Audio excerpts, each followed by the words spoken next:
My name is William Tolliver, and I would like to thank everybody for coming out to my informative speech for Communications 101.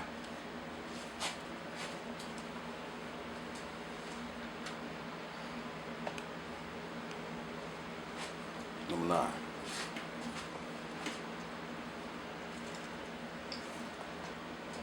I'll tell you a story. I grew up next to Abby Day. Abby Day was a recording artist legend in my hometown. He had music on vinyl records, recording studio. A lot of people used to record with him. I wanted to record with him. So I approached him with a song that I had wrote.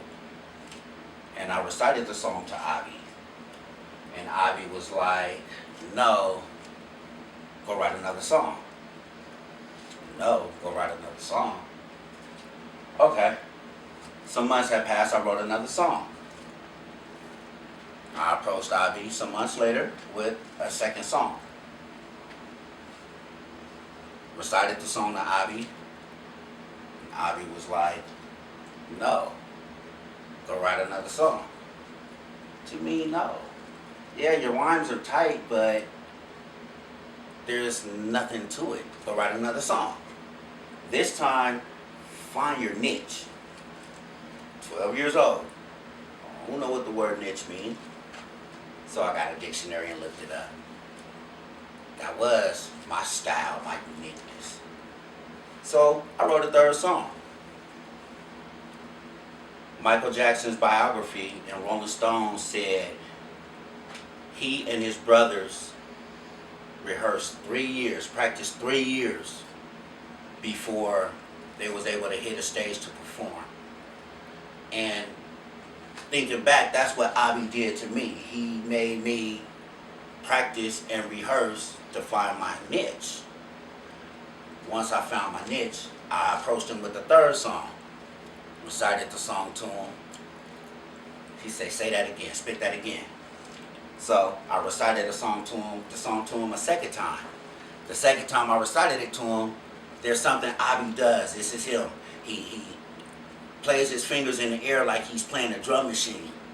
So in my mind, I'm like, okay, that's a good sign because I know Abby, and this is something that he does when he's feeling your music. So after reciting the song to him, he was like, now you found your niche. You see, you're not just rhyming no more, you're actually telling a story. And that was me, storyteller. So at that point, I became a recording artist. Becoming a recording artist is hard work. It's fun, but it's hard work that could pay off once you have you some rhymes, some lyrics. In my case, it was rhymes, but once you have you some lyrics, once you have you some music to go to those lyrics, once you have your studio to record those lyrics and the music in, finish a project, to shop it to the right person or get it into the right person's hand to begin your music career. Material. Whether you doing it for the love of writing or actually really trying to put a project together to finish, you need material. Whether you write songs, lyrics, or you write music, you need material to get to the next step. But in this step, you need to write a lot of songs. In writing, you're going to find your style. And that's what the gentleman I spoke about earlier did for me. He made me do some writing to find my style. Once you develop your style, you're going to need some music. You're going to need some music. And the music, beat maker or a live band. A beat maker is a person that makes music. It's just been shortened to a term beat maker. Once you have your music and your lyrics matching together, practice. Do a lot of practicing because once you get into the studio, you want to be perfect. You want to go in there and basically knock out songs in 15, 20 minutes, and it can be done.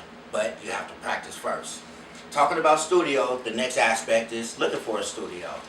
Now, this could be challenging because there's various studios for various type of artists. For instance, if you're a vocalist, you're gonna basically look for a studio that maybe can facilitate your live band, if you have a live band as a vocalist, or maybe extra microphones for backup singers.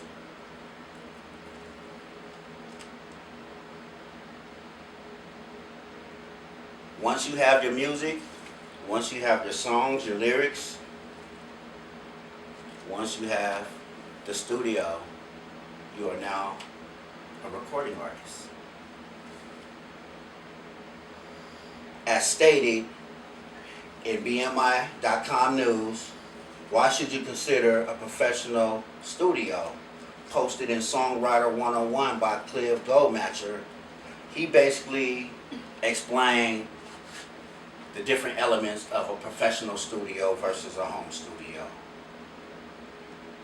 Once you recorded your music, it's time to promote it. You need a following. You need a crowd following you. Promote, whether you do live shows, whether you do social media, you need to have a crowd following. There's always somebody like Riggs Morales of Atlantic Records A&R department waiting to listen. Jonah Bayer of JonahBayerWordPress.com did an interview on an article, The Source of Success with Riggs Morales.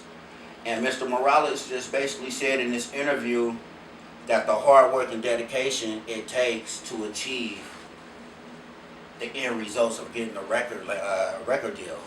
And it is hard work. I've been chasing this dream for a long time. In closing, I'd like to reiterate, through the hard work of being a recording artist, will pay off big if you get the music, you have your project in the right hands of the right person. You could be the next big thing. But if you don't hit the charts, don't give up. Like I said, I've been chasing this dream since I was 12 years old, and I haven't given up yet. I have a saying that I've been saying to my children since day one, and the saying is, the sky is the limit, and the limit is not the sky. Thank you for listening.